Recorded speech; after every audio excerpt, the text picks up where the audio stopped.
postimizdagi yaxshi niyatda bo'lgan, duoda bo'lgan barchalarga kattakon rahmat. Xo'p, endi bu videoda yolg'on gapirding, atrofingda odamlar qani, shunday gapirishga majbursan degan insonlar uchun hozir bizda soat 7:55 kechqurun taroba namozini o'qishga masjidga keldik.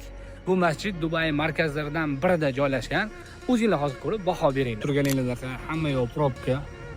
Yetarlicha odam masjidga kelgan. Hop, bu yoqda Burj Xalifa bir chiroyli turibdi. Hamma odam xotirjam masjidga ibodatini qilishga kelyapti. Bombalar portlayotgan bir shaharda shuncha odam ibodatini qilishga xotirjam kelyapti.